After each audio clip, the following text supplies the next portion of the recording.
Hello दोस्तों, आप सभी को मेरे YouTube चैनल पर स्वागत है। मेरे का ट्यूटोरियल यदि वीडियो अच्छा लगे तो लाइक, शेयर और सब्सक्राइब करना ना भूलें।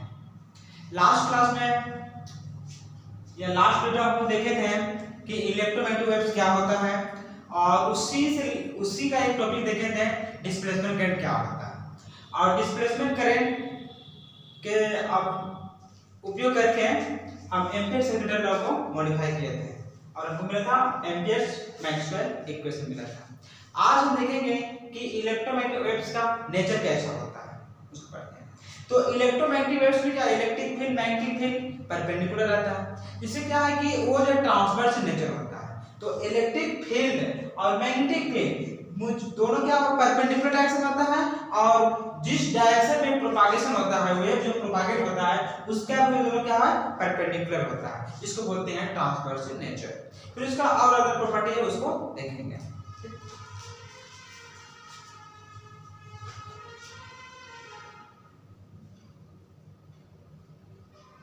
Nature of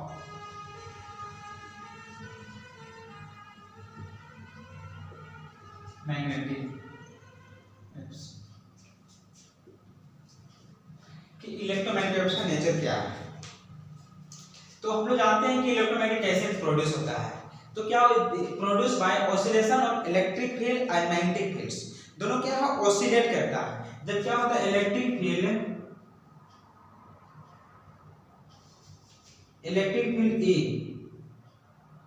and magnetic field B, दोनों क्या है ऑसिलेट करता है। ऑसिलेट करता है कहां पर ऑसिलेट करता है इन स्पेस पे, तब जाके ये होता है।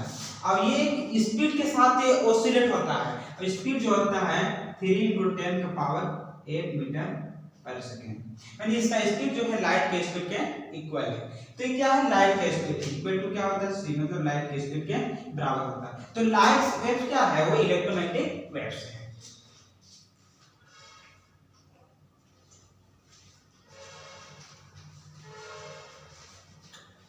पहला नेचर देखते हैं इसका electro magnetic waves are transverse in nature. Electromagnetic waves जो है वो ट्रांसवर्स होता है नेचर में। ये क्यों होता है?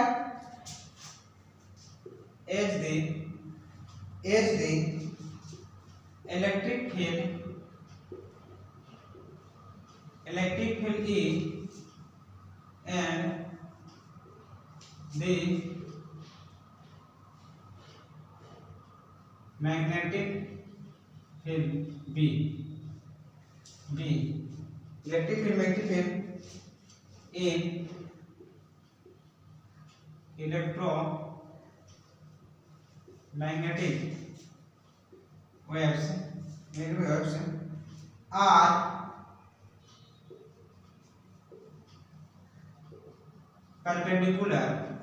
perpendicular to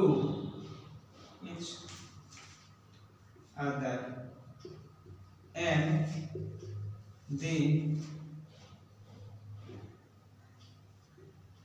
direction of propagation।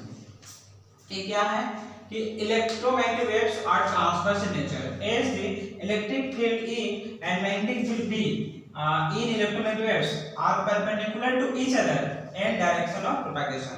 जिस दोनों साथ में परपेंडिकुलर है ही, साथ में जिस डायरेक्शन में प्रोपागेट हो रहा है उसका भी क्या होता है परपेंडिकुलर होता है। हम इसको फिगर समझते हैं।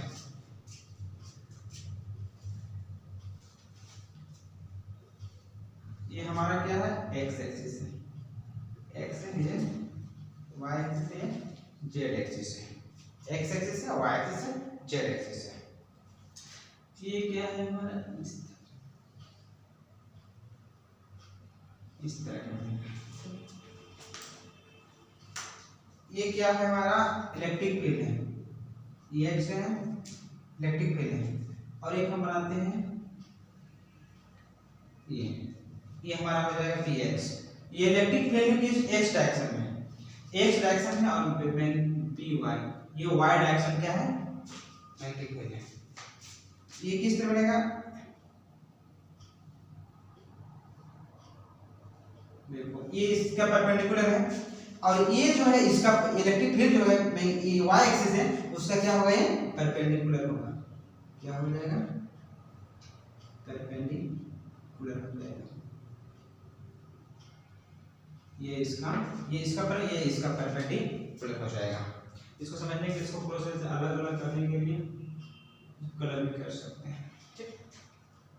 और दूसरा क्या है, ये ऐसा है, और एक ये इस तरह का है,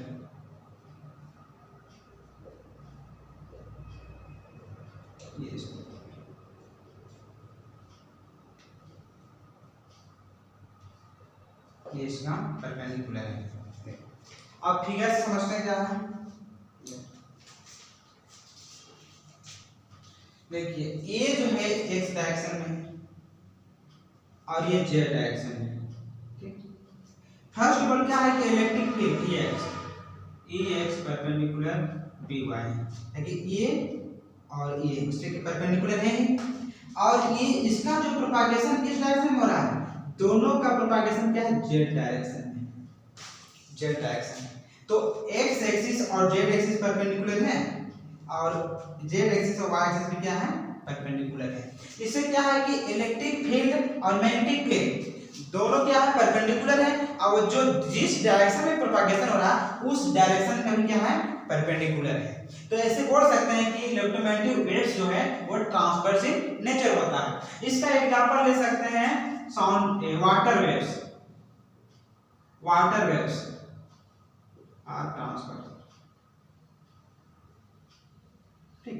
क्योंकि वाटर वेव जो होता है अप एंड डाउन होता है, अप एंड डाउन। ऑस्ट्रेलिया का जब भी एक छोटा सा पत्थर या कंकड़ पानी पर मारते हैं तालाब में, तो उसमें क्या पानी को लहर कैसा अप एंड डाउन होता है। ये क्या है, ट्रांसवर्स इन नेचर होता है। और एक दूसरा क्या होता है कि साउंड वेव जो होता है वो लॉन्जिट्यूडनल होता है। तो ये हो गया ट्रांसवर्स नेचर। अब तो ग्राफ से कुछ देखते हैं, यहाँ से निकलता है जेड डायरेक्शन में, तो क्या होगा, E x is equal to E naught sine k Z omega T. ये इलेक्ट्रिक फील्ड निकाला है, ये E naught sine k z minus omega T. ये के क्या है, प्रोपागेशन कांस्टेंट है, के क्या है, प्रोपागेशन कांस्टेंट है, और ये कौन जेड डायरेक्शन की ओर जा रहा है, किस डायरेक्शन की ओर, जेड डायरेक्शन की ओर प्रोपागेशन हो रहा है। और ओमेगा क्या है, ओमेगा टी, ये एक एंगुलर फ्रीक्वेंसी क्या है, एंगुलर फ्रीक्वेंसी, और ये जा रहा है, प्रोपागेट हो रहा है, टाइम के साथ प्रोपागेट हो रहा है, इसलिए टी लग गया। और ये जेड पॉजिटिव एक्स एक्सिस में है, ये जीरो है, इधर क्या पॉजिटिव डायरेक्शन की ओर वो प्रोपागेट हो रहा है, इसलिए वो नेगेटिव हो जा रहा है। अगर ये नेगेटिव डायरेक्शन की ओर प्रोपागेट होता तो यहाँ पर पॉजिटिव हो जाता, ठीक। ओके, अगर कोई डाउट पूछ सकते हैं।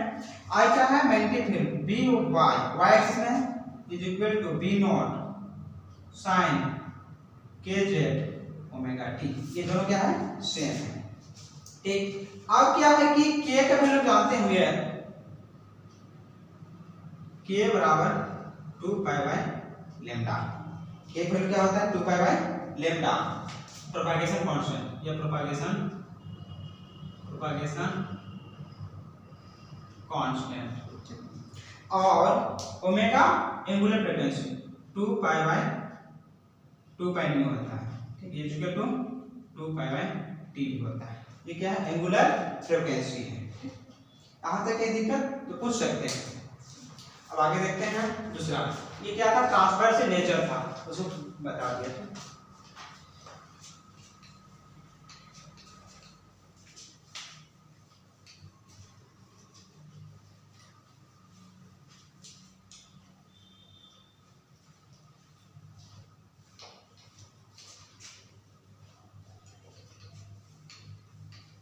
दूसरा क्या है, दूसरा नेचर क्या है, the speed of electromagnetics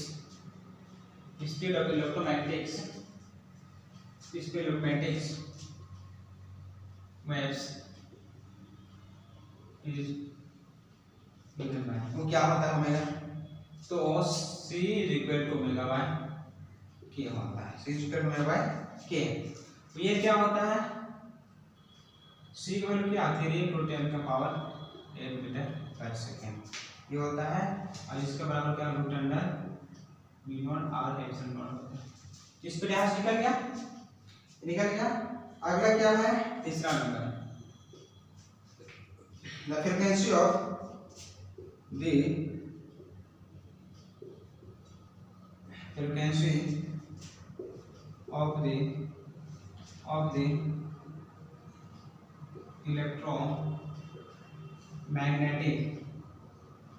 electromagnetic waves is given by। अब फ्रीक्वेंसी क्या होगा, तो ओमेगा से निकल सकता है, omega is equal to c is equal to omega by K होता है, ठीक, ओमेगा बाय के होता है। तो यहाँ c is equal to omega by K, तो omega is equal to c K होगा, तो ओमेगा वैल्यू क्या 2 by nu is equal to c K value 2 pi by lambda, 2 pi cancel हो जाएगा, तो u बराबर c बाय लैम्डा क्या हो जाएगा, u is equal to c by lambda. अब यहाँ से निकाल सकते हैं, और रिलेशन निकाल सकते हैं, c is equal to nu lambda, एक रिलेशन है, ये वेव का एक relation, c is equal to nu lambda. इसे हम न्यूमेरिकल भी आसानी से बना सकते हैं, एनी डाउट पूछ सकते हैं। डन है।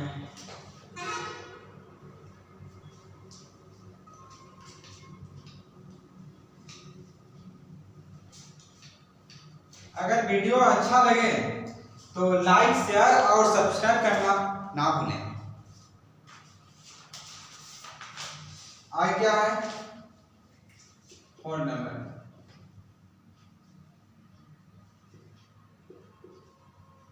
magnitude of the electric field and the magnetic field in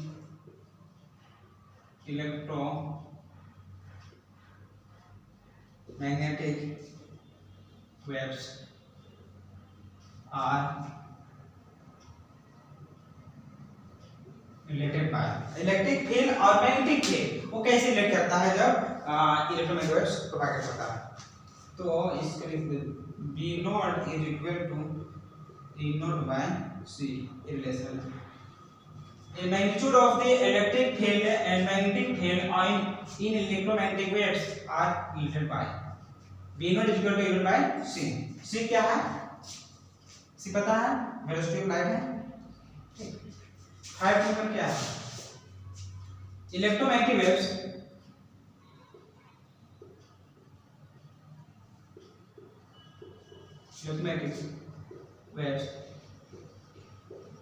do not require any medium for their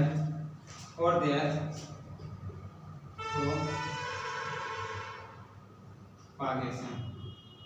It can also propagate in vacuum। क्या कह सकता है, इलेक्ट्रोमैग्नेटिक वेव्स को कोई मीडियम की रिक्वायरमेंट नहीं है इसको प्रोपागेशन के लिए, ये वैक्यूम में क्या होता है, ट्रेवल कर सकता है। 5 नंबर, 6 नंबर क्या है, द वेलोसिटी ऑफ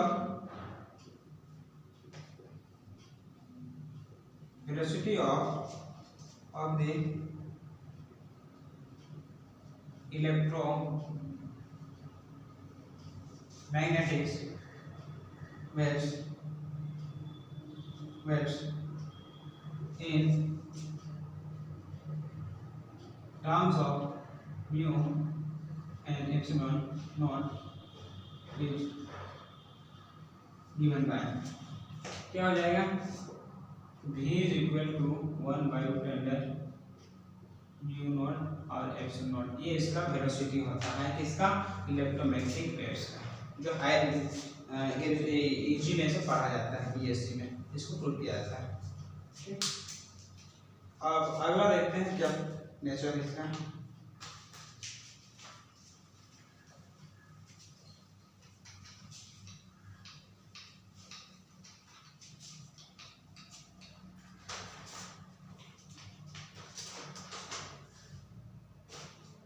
तो यहाँ पर क्या दिख रहा है कि magnitude velocity of electromagnetic waves किस पर डिपेंड कर रहा है, कि इलेक्ट्रिक फील्ड और मैग्नेटिक फील्ड का मीडियम पर ये डिपेंड करता है, इलेक्ट्रिक फील्ड और मैग्नेटिक फील्ड का मीडियम पर ये डिपेंड करता है।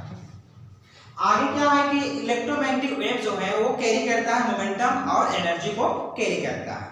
जैसे कि हम जानते हैं कि हमारा सन है, सन क्या है, इलेक्ट्रोमैग्नेटिज्म को इमिट करता है। तो सन जो लाइट आता है, लाइट के साथ लाइट नहीं आता है, बल्कि उसके साथ क्या है, उसका मोमेंटम एक आता है और उस मोमेंटम के साथ आता है और साथ में वो एनर्जी को कैरी करता है, तो हम लोग को एनर्जी मिलता है, धूप लेते हैं सुबह सुबह।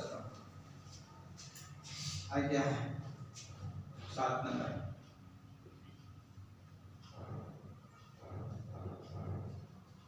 Magnitude of the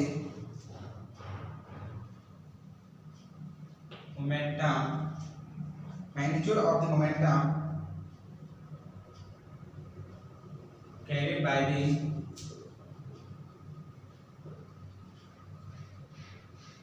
electromagnetic waves is given by, इसके क्या मोमेंटम, मोमेंटम का क्या मतलब, P is equal to U by C, उसका मोमेंटम होता है, U क्या है, उसका एनर्जी, U क्या है, उसका एनर्जी है। कोई भी इलेक्ट्रोमैग्नेटिज्म जो है मोमेंटम, उसका अपना मोमेंटम होता है और मोमेंटम का जो फार्मूला है P बराबर U by C है।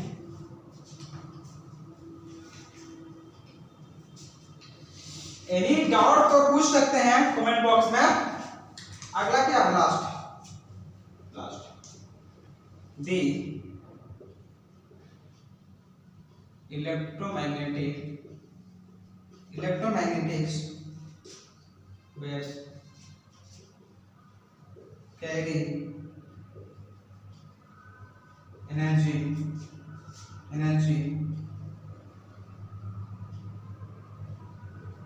which is given by, उसका एनर्जी का फॉर्मूला होता है U is equal to epsilon naught,